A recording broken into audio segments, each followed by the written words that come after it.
최근 장성규가 아주 적극적으로 해명을 하고 있는데 무슨 일일까? 먼저 살펴볼 부분은 이진숙 방송통신위원장이 직장 내 괴롭힘은 어떤 말로도 정당화될 수 없는 폭력이라며 이 같은 폭력이 발생한 장소가 공영방송사란 사실은 더 큰 충격을 준다고 밝혔습니다. 김혜은 전 MBC 기상캐스터 또한 기상캐스터에 대해 회사는 어떤 가치를 두고 있는지 소모품처럼 보고 있지 않은지 생각해야 한다고 언급하며 기상캐스터들의 처우 개선 필요성을 강조했고, 마찬가지로 박은지 전 MBC 기상캐스터도 뿌리 깊은 직장 내 괴롭힘 문화 이제는 끝까지 밝혀져야 한다고 강조했습니다. 현재 오유안나 유족은 가해자로 지목된 4명 중 1명을 상대로 서울중앙지방법원에 민사소송을 제기한 상태입니다. 해당 인물들의 구체적인 신원은 공개되지 않았습니다. 그러나 가해자로 지목된 일부 기상캐스터들은 여전히 방송에 출연하고 있어 시청자들의 비판을 받고 있습니다.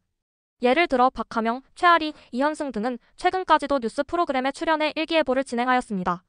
시청자들은 MBC 게시판과 SNS를 통해 사망사건 이후에도 아무 일 없다는 듯 방송에 출연하는 것이 적절한가? MBC는 직장 내 괴롭힘 문제를 방관하고 있다는 항의 글을 쏟아내고 있습니다. MBC는 오유안나 사망 약 4개월 만에 진상조사위원회를 구성하여 조사를 진행 중입니다. 또한 방송문화진흥회는 MBC의 프리랜서들의 노동환경 개선을 요구하겠다고 밝혔습니다. 하지만 고용노동부는 2025년 2월 11일 MBC에 대한 특별근로감독에 착수하였습니다. 이는 오유안나 유족의 진상조사 불참 의사 표명과 추가 피해 문제 제기 등을 고려한 조치입니다. 장성규는 오유안나의 직장 내 괴롭힘을 방관했다는 의혹에 대해 부인하며 고인과 그런 비슷한 대화 자체를 나눈 적이 없다고 다시 밝혔습니다. 또한 유족의 권유로 해명에 나섰으며 고인과의 마지막 대화 내용을 공개하며 방관 의혹을 재차 부인하였습니다. 그는 고인이 저를 가해자나 방관자로 여기거나 서운한 마음이 있었다면 반갑게 안부를 물었겠느냐고 반문하였습니다. 김가영은 방송에서 하차한 이후에 아직 공식적인 입장은 확인되지 않았습니다. 가세연은 오유안나 괴롭힘 가해자 의혹을 제기하며 장성규와 김가영 사이의 갈등을 언급하였습니다. 이에 대해 장성규는 법적 대응을 예고하였습니다.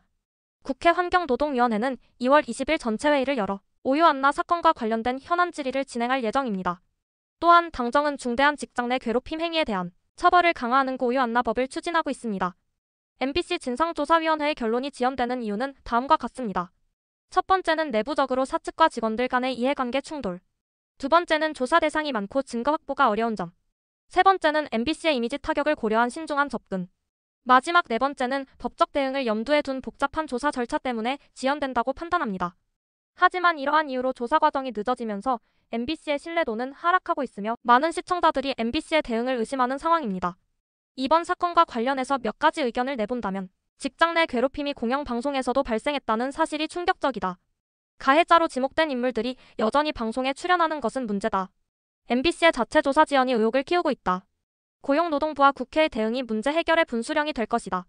고오유안나법이 직장 내 괴롭힘 근절에 실질적인 변화를 가져올지 주목된다. 라고 할 수 있을 것 같습니다.